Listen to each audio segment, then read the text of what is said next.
Hey boys and girls, how you all doing? Um, Things here are it's going wild here. It's listen, can you hear the excitement? Well, maybe I'm just too far away from it, but I just looked at the video from that I posted last night or the night before, whatever, from 6.4, and there's 104 views and 4 likes. Now, I don't know much about this stuff, but you guys will know more. But does that does that qualify as a video that's gone viral? I don't know. I mean, it seems to me it's kind of blowing up. Anyway, listen, this video, the rest of this video is from 6.4, so check it out. Do the questions on Edge Elastic for it. Use your textbook. Also, I posted another video that goes over the questions from page 51. So if you got one of them wrong, if you got all of them wrong, whatever, just watch the video. Just make sure that you understand where you went wrong. And obviously, if you have any questions, just email me. All right, take care. Hope all is well. All right, everybody. This is 6.4 continued. So I just have 5 problems to do today, so it won't be that long. So first one here, again, we're just finding the value of y here. So here I have a couple of parallel lines. So this line right here is parallel to this one, right? So the way I look at this one is I'm going to draw just the parallel lines here for a moment. So those are parallel to one another. And then this line right here, this is our transversal, right? So if that's the case, that makes, so I'm going to tell you, I'm going to do this. It's easier when I'm not tracing the lines. So if I just draw that, that's essentially what I just highlighted there. So this is 4y, that makes this 4y.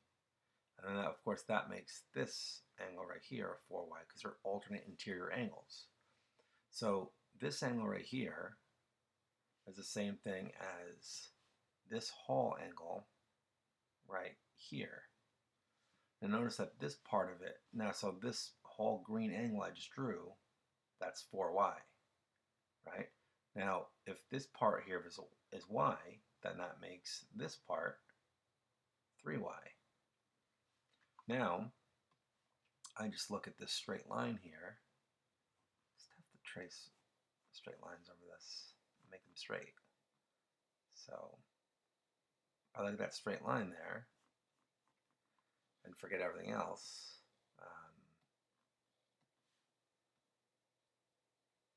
That straight line, well, that straight line is made up of these two angles. This 99-degree angle plus 3y.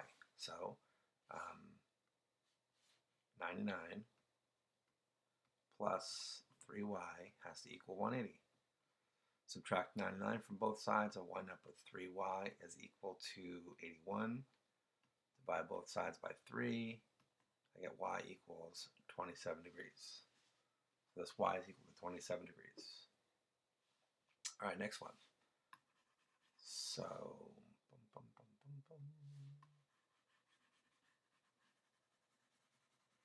all right, so next one is, here we go. So again, let's just do this. Let me just try and draw one line. I did pretty good. Look at that. And then of course this is our transversal here.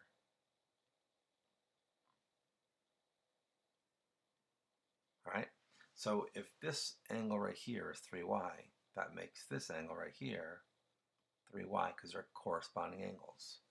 So now, if we just look here, we have three angles, 75, 2y, and 3y, all have to equal 180 because they're on a straight line. So I'm left with 5y plus 75 has to equal 180. I subtract 75 from both sides. I wind up with 5y equals 105, and after dividing both sides by 5, I wind up with y is equal to 21 degrees.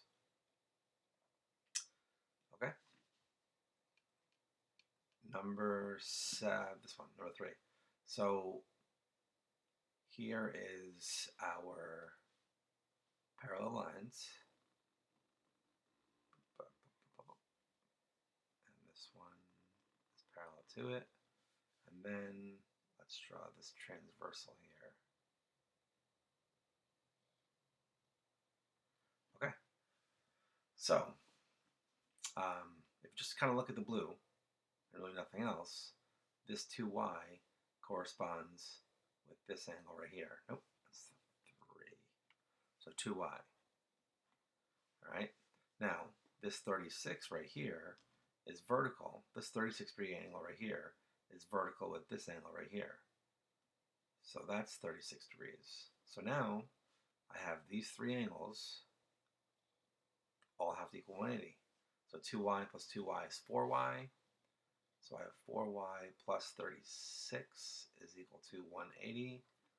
I subtract 36 from both sides.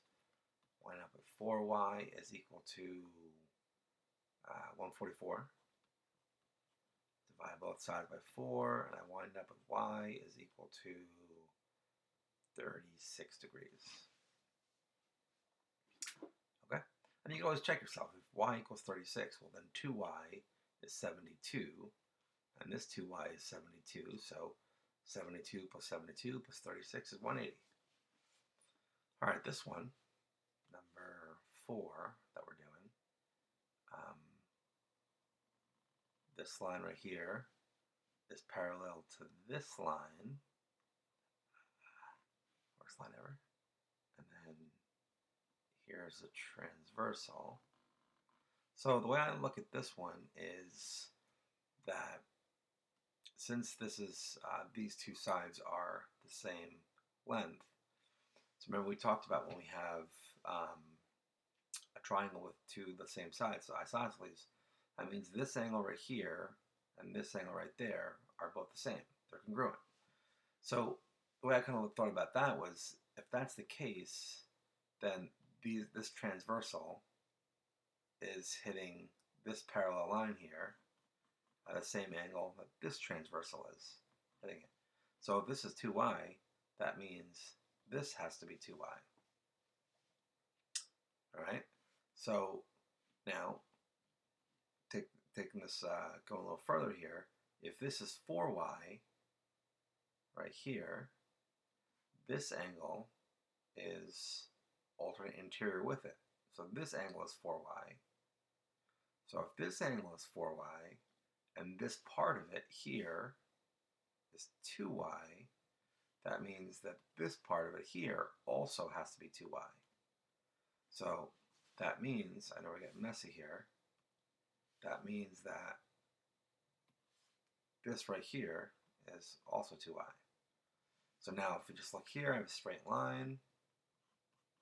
2y plus 2y plus 2y is 6y. And that all has to equal 180. Divide both sides by 6. And I get y is equal to 30.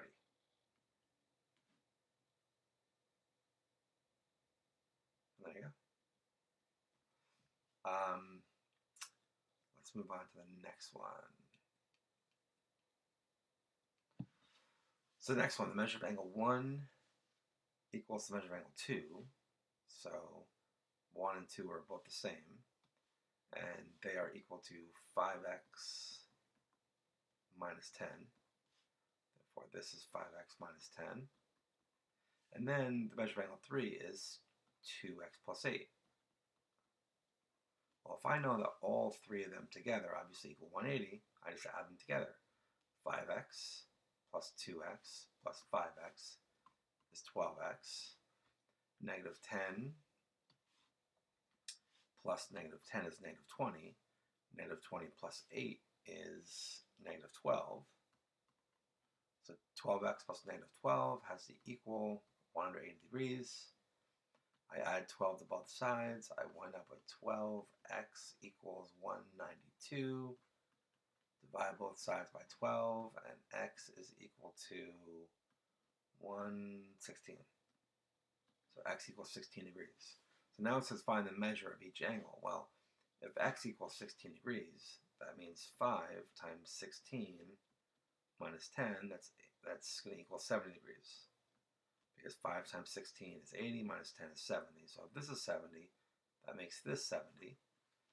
And then 2 times 16 plus 8, 2 times 16 is 32, plus 8 equals 40. So 70 plus 70 is 140, plus 40 is 180. And that's it for 6.4.